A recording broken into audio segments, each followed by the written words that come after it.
Hello students, कैसे हो आप सभी। तो आज आपका बेटा हिंदी का ऑनलाइन काम आज से आपका शुरू है और मैं हूं गुरदीप। तो ऑनलाइन स्टडी में आपका स्वागत है। तो आज जो आपको मैं करवाऊंगी बेटा वो है एक रेखा चित्र, और ये लिखा हुआ है महादेवी वर्मा के द्वारा भक्तिन। और ये बहुत ही हिंदी साहित्य में बड़ा फेमस रेखा चित्र है। और रेखा चित्र के विषय में मैं आपको थोड़ा सा बता देना चाहती हूँ बेटा कि जो रेखा चित्र है, वैसे तो ये जो ड्राइंग का विषय है, ये रेखा की रेखाओं के माध्यम से कोई चित्र बना देना। लेकिन साहित्य में रेखा चित्र वे होता है कि जब हम शब्दों के माध्यम से जब हम किसी का रेखा चित्र बना देते हैं, किसी का चित्र प्रस्तुत कर देते हैं, तो उसे हम रेखा चित्र कहते हैं। अब शब्दों के माध्यम से हम किसी का चित्र कैसे बना सकते हैं कि जैसे वो बहुत लंबा था, बड़े लंबे लंबे बाल थे, काला सा रंग था, बड़े बड़े दांत थे और आवाज़ बड़ी मीठी थी। तो इस प्रकार जब हम कोई किसी के विषय में हम कुछ बताते जाते हैं तो सामने वाला कहीं ना कहीं जो है कल्पना शुरू कर देता है ना। तो ऐसे ही मतलब कि इसमें एक भक्तिन है, और ये मैं आपको बता दूं बेटा, ये एक हकीकत का पात्र है। ये सच जो है वास्तविक घटना पे जो उन्होंने लिखा हुआ है महादेवी जी ने, भक्तिन। तो भक्तिन के जीवन के बारे में मैं आपको थोड़ा सा बता दूं कि इनका जो जीवन है बड़ा ही कष्ट में रहा है। तो स्टार्टिंग में क्या होता है बेटा कि ये जो भक्तिन है जब वो छोटी होती है तो इनका नाम होता है लक्ष्मण। लक्ष्मण मतलब लक्ष्मी, ठीक है। और लक्ष्मी किसकी प्रतीक होती है? धन की देवी हम मानते हैं लक्ष्मी को। बट इनके साथ नाम के अनुरूप इनके साथ थोड़ा उल्टा होता है, ठीक है। मतलब ये बेशक इनका नाम लक्ष्मी है, लेकिन ये हमेशा मतलब तकरीबन इन्होंने जो है ये आर्थिक तंगी जो है उसको झेला है। तो जैसे ही ये थोड़ी सी बड़ी हुई तो बचपन में ही उनकी माताजी जो है वो गुजर गई। तो इनके पिताजी ने जो है दूसरा विवाह किया तो इनकी भी माता आ गई। वो स्वभाव से बहुत ईर्ष्यालु थी और जो लक्ष्मण से बहुत ज़्यादा वो ईर्ष्या रखती थी, मारती पीटती थी। तो बस ऐसे ही जब वो 5 साल की थी तो उसकी इंगेजमेंट कर दी गई। पहले ऐसे ही होता था बेटा, छोटी उम्र में हो जाता था वह शादी वगैरह। और जब वो 9 साल की हुई तो उसको शादी करके, जैसे उसके ना कि गौने भेज दिया, मतलब शादी करके उसको उसके ससुराल में भेज दिया गया। तो अब ससुराल में भी क्या होता है बेटा कि उसके लड़कियां होती हैं, 3 लड़कियां, एक के बाद एक 3 लड़कियां होती हैं। लेकिन जो उसकी जिठानी होती है वहाँ पर वो उनके लड़के होते हैं। तो वो मतलब उसकी ज़्यादा जो सास ससुर है लक्ष्मण के, तो वो भी लक्ष्मी की इज़्ज़त नहीं करते क्योंकि वो लड़कियों को पैदा करती है। और उसकी जिठानी की बहुत इज्जत होती है, तो उसको भी बहुत काम करना पड़ता है घर में, लड़कियों को भी बहुत काम करना पड़ता है। लेकिन फिर भी उन्हें खाना भी अच्छे से नहीं दिया जाता है ना। तो मतलब उनके साथ बुरा व्यवहार होता है, जबकि उसके लड़के वो अच्छे से अच्छा खाना खाते हैं, बट वो काम कोई नहीं करते। तो इस प्रकार मतलब कि वो उसको थोड़ा महसूस होता है। लेकिन एक अच्छी बात ये थी कि जो उसके हस्बैंड थे, जो उसके पति थे, उन्होंने लक्ष्मी पर कभी भी किसी किस्म का कोई दबाव नहीं डाला, उनको कभी भी कुछ भी नहीं कहा इस विषय में कि भाई हाँ कि तुम अच्छी नहीं हो, तुम्हारी लड़कियां भी सुंदर नहीं हैं या लड़कियां हुई हैं। तो वो भले इंसान थे। लेकिन किस्मत का खेल देखिए बेटा कि कुछ समय के बाद उसका जो पति है, जो उसको प्यार भी करता था, उसकी इज्जत भी करता था, उसकी भी डेथ हो जाती है। तो अब क्या है बेटा, प्रॉपर्टी का बंटवारा होता है। तो लक्ष्मण को भी बहुत कुछ मिल जाता है, मतलब क्योंकि वो 50% की तो दावेदार होती है। तो अब जो उसकी जिठानी के लड़के हैं वो ये सोचते हैं कि अगर ये यहीं पर रह जाए हमारे पास, या मतलब कि है ना, तो ऐसा करे कि लड़कियों को तो हम कहीं और शादी कर देंगे तो सारी जो ज़मीन है उस पे हम कब्जा कर लेंगे। तो क्योंकि भक्ति तो कि भी इसको लक्ष्मण को क्या, इसको क्या पता चलेगा कि हम सारी ज़मीन पे कब्जा कर लेंगे। तो वो ऐसा चाहते हैं उसके मतलब जो उसके पति की डेथ के बाद। लेकिन जो लक्ष्मण है वो बहुत मेहनती होती है। वो क्या करती है, जो उसके हिस्से में खेत आता है और जो पशु आते हैं वो उनसे खूब काम खुद भी करती है, उनसे भी करवाती है। बहुत अच्छी खेती करती है। और जब वो अलग हो जाते हैं, अलग होने के बाद तो वो क्या है कि जो उनके घर में इतनी बरकत होती है क्योंकि लड़कियां भी बहुत मेहनती होती हैं उनकी। तो तीनों चारों मिलके वो काम करती हैं लेडीज़, तो बहुत सारा पैसा उनके घर में आ जाता है।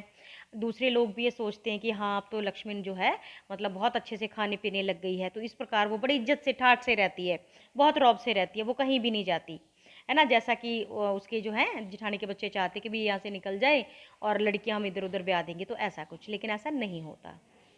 और क्योंकि पहले तो सांझे में काम चलता था, तो लक्ष्मण का काम भी सांझे में होता, तो बहुत मेहनत करने वाली थी, उसकी लड़कियां भी काम करती थी, तो पहले उनकी कमाई जितनी भी कमाई होती थी वो आधी आधी हो जाती थी। लेकिन अब जो वो कमाई कर रही है वो पूरी हो रही है, तो दूसरे जो उनकी जिठानी की जो परिवार होता है उनमें गरीबी सी आनी शुरू हो जाती है, क्योंकि वो निकम्मे होते हैं। इधर जो है लड़कियां बहुत मेहनती होती हैं, वो धीरे धीरे बहुत सारा पैसा कमा लेते हैं किसी ना किसी तरीके से मेहनत करके। ठीक है, तो ये जो कहानी रहती है। तो अब जो जिठानी का लड़के हैं वो ये चाहते हैं कि हम ऐसा करते हैं कि किसी ऐसे बंदों से, हाँ वो क्या होता है कि वो शादी करवाती है अपनी बड़ी लड़की की। ठीक है, बहुत धूमधाम से वो शादी करवाती है, बहुत पैसा लगाती है, लेकिन 29 साल की होते होते इतना बुरा होता है कि उसका जो हस्बैंड होता है, यानी कि उसका जो जवाई होता है, वो उसकी डेथ हो जाती है। तो बड़ा बुरा लगता है, वो लड़की भी अपने घर उसकी अपनी माँ लक्ष्मण के पास आके रहने लग जाती है, वो विधवा हो जाती है। तो एक और मार पड़ती है बेचारी को, लेकिन फिर भी वो हौसला रखती है और फिर वो अपनी दोनों बेटियों की शादी भी कर देती है, जो दोनों छोटियाँ होती हैं, और एक एक जो जवाई है उसका वो अपने घर में रख लेती है उसको, बड़े जवाई को। तो जो विधवा लड़की होती है, अब क्या है कि वो युवती मतलब कि एक लड़की से अब वो युवती बननी शुरू हो गई है। वो एक, जैसे हम कहते हैं ना कि लेडीज एक औरत का रूप धारण करने लगी, धीरे धीरे उसकी उम्र बढ़ने लगी। तो लक्ष्मण को भी उसकी जो है परवाह होती थी। तो अब उसके जो जेठ के बच्चे थे उन्होंने क्या सोचा, वो अपने साले का रिश्ता करवाते हैं उससे, और वो एकदम निकम्मा बेकार होता है। वो उनकी कोशिश रहती है कि भाई हम ये तीतर बटेर उड़ाने वाला होता है, वो किसी काम का नहीं होता, वो जो उनका साला होता है उसके जेठ के बच्चों का जो साला है। तो वो चाहते हैं कि अगर इससे शादी हो जाती है, क्योंकि उसको तो अकल है नहीं, हमारे साले को तो सारी जो ज़मीन है वो फिर से हमारे कब्जे में आ जाएगी, मतलब वो ऐसे बंदे के साथ उसकी शादी करवाना चाहते हैं। लक्ष्मण बिल्कुल इनकार कर देती है और लड़की भी बिल्कुल इनकार कर देती है कि वो उससे शादी नहीं करेगी। लेकिन जो उसके जेठ के लड़के हैं वो इतने निकम्मे हैं, वो इतने बुरे हैं कि एक दिन वो एक स्कीम लगाते हैं। वो क्या करते हैं कि लक्ष्मण की जो लड़की होती है वो अकेली होती है घर में, एक अपने घर में काम कर रही होती है। तो वो क्या करते हैं, जो उनका रिश्तेदार होता है वो निकम्मा सा, वो जबरदस्ती जो है उसको भेज देते हैं उसके कमरे में, और बाहर से क्या है कुंडी लगा देते हैं, यानी कि धक्के से धकेल देते हैं या, ठीक है। तो अब सारे लोग इकट्ठे हो जाते हैं वहाँ पर, बहुत ज़्यादा है ना, सब लोगों को इकट्ठा कर लेते कि भी हाँ ये जो है लड़का लड़की है जो गलत हैं और इनको ऐसा नहीं करना चाहिए। क्योंकि पहले क्या होता था बेटा, ये पंचायतें हैं यही कानून बनाती थी, यही रूल बनाती थी, ये सरपंच ही रूल बनाते थे। तो पहले ये होता था कि अगर किसी को इस तरह जो है किसी किन्हीं हालातों में अगर पकड़ लिया जाता था किसी लड़का लड़की को, तो उनके चरित्र पर लांछन लगा कि उन्हीं की आपस में शादी करवा दी जाती थी। तब अब उनके लड़कों ने भी ये स्कीम खेली कि जब, क्योंकि एक कमरे में वो दोनों बंद मिलते हैं लोगों को, तो उनको लगता है कि हाँ भाई ये तो बुलाया है इसने इस लड़के को, तो ये इसके साथ गलत है। तो पंचायत भी, हालांकि वो लड़की जो है उसकी बहुत पिटाई करती है, उस जो जो तीतर बटेर उड़ाने वाला लड़का होता है उसको पीट पीट के उसका बुरा हाल कर देती है। बट लेकिन फिर भी अब पंचों की बात कौन टाले, सभी सरपंच और पंच मिलके ही फैसला करते हैं कि भाई इन दोनों की शादी जो है वो हो जानी चाहिए। तो अब होता क्या है बेटा कि पंच के फैसले के आगे, सरपंच के फैसले के आगे झुकना पड़ता है लक्ष्मण को, और वो ठीक है वो मान लेती है और उनकी शादी हो जाती है। तो अब क्या है, उस शादी से ना तो वो लड़की खुश थी, उसने भी काम करना छोड़ दिया, भक्तिन भी कहीं ना कहीं जो लक्ष्मण थी वो भी टूट जाती है, तो वो उसका भी मन नहीं लगता। और फिर अब उनकी क्या होता है बेटा, जब हम दिल से काम नहीं ना करते तो उस काम में कभी भी बरकत नहीं पड़ती, ये सच्चाई है। तो उनका जो क्या है, क्योंकि उन्होंने काम करना कम कर दिया, बीमार से रहने लग गए, तंग से रहने लगे, तो उनकी आर्थिक स्थिति भी डे बाय डे दिन ब दिन कमज़ोर होती गई। तो खेती के लिए लक्ष्मण ने किसी साहूकार से कर्ज लिया था जो टाइम से चुकता नहीं हुआ। तो भक्तिन सॉरी जिसको लक्ष्मण जो नाम है बाद में भक्तिन पड़ा था, तो लक्ष्मण को बहुत ज़्यादा, मतलब जो जमींदार है वो उसको क्या सज़ा देता है कि उसको पूरा दिन धूप में खड़े रखता है। क्यों? क्योंकि उसने उसका कर्ज टाइम से नहीं चुकाया था। तो इतने प्राउड से जीने वाली औरत जो थी, इतने जो अभिमान से रहती थी, उसका गर्व चूर चूर होता है, उसका आत्मसम्मान को ठेस पहुंचती है, और वो सबको छोड़कर, वो गांव छोड़कर शहर की ओर चली जाती है, जहां उसकी मुलाकात होती है महादेवी वर्मा जी से। क्योंकि उन्हें खाना बनाने वाली एक लेडीज़ चाहिए थी, एक मेड चाहिए थी, नौकरानी चाहिए थी, तो वो उसको काम दे देती हैं। तो महादेवी जी उनसे नाम पूछती हैं कि तुम्हारा नाम क्या है।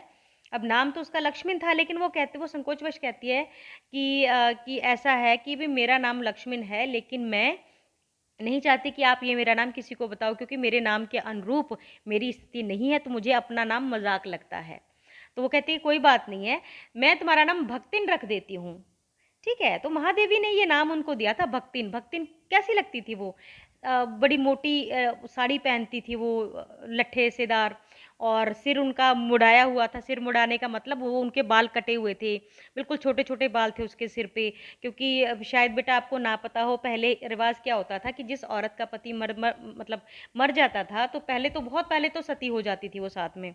फिर सती पे जैसे बैन लग गया, तो हिंदू धर्म में क्या प्रचलित हो गया कि अगर ये जिंदा रहती है तो ये बाल लंबे नहीं बढ़ा सकती, इसको अपने बालों को वे एकदम जो अपना जो सिर है वो मुड़वाना पड़ेगा। तो मुड़े सिर के साथ थी वो, बिल्कुल उसके छोटे छोटे बाल थे सिर पे। और कंठी पहनी हुई थी गले में, जैसे तुलसी की माला होती है।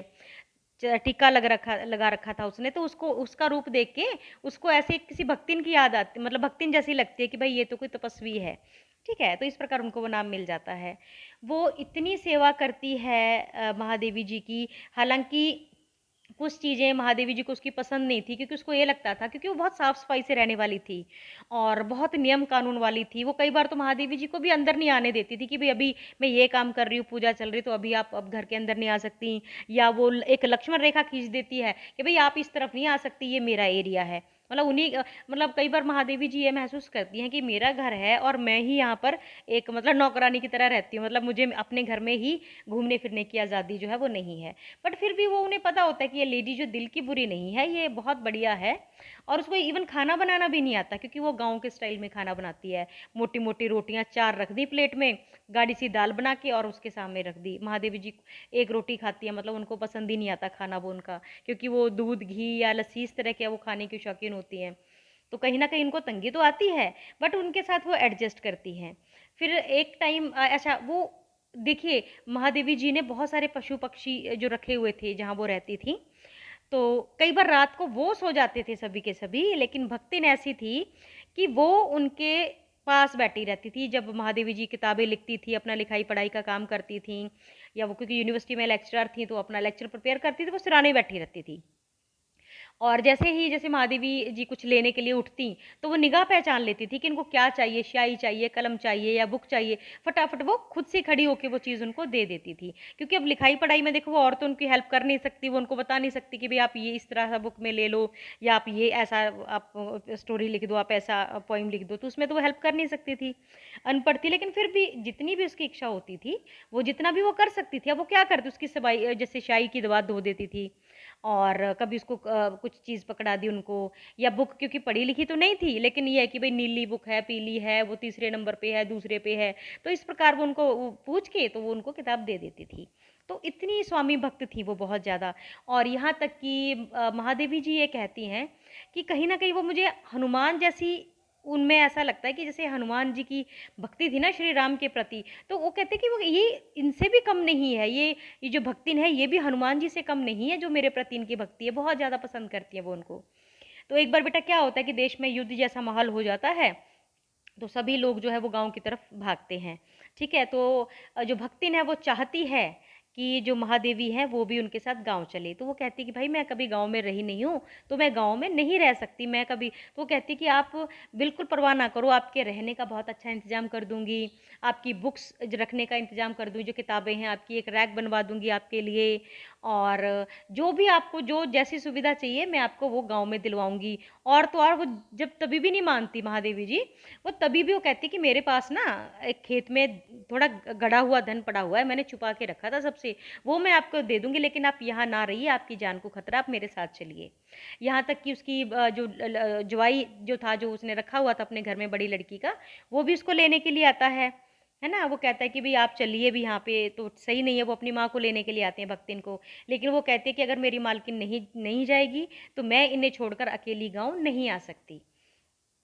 तो वो वापस उनको भी भेज देती है। तो महादेवी जी ये सोचती है, इतना मतलब उनको ये सुकून मिलता है और वो खुद भी उन पे इतनी ज़्यादा डिपेंडेंट हो जाती हैं कि वो उसके बिना खुद, जो महादेवी जी लगता है कि उनका जीवन मतलब क्या रह जाएगा। तो उनके मन में जानते हो क्या विचार आता है?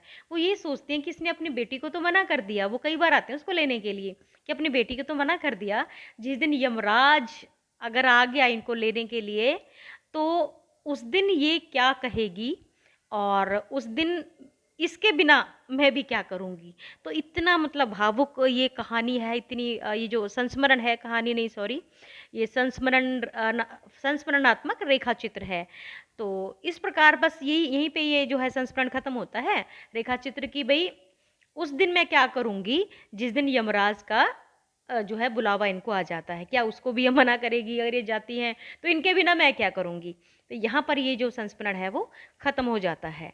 तो उम्मीद करती हूँ कि आपको ये सुन के मज़ा आया होगा। बेटा इस को आप 2-3 बार सुनिए और फिर आपको मैं टेक्स्ट जो है पीडीएफ फाइल भेज रही हूँ, फिर आपने इसको वहाँ से पढ़ना है। हम इसके प्रश्न हैं वो जो कल करेंगे। आज के लिए बस इतना ही बेटा, धन्यवाद।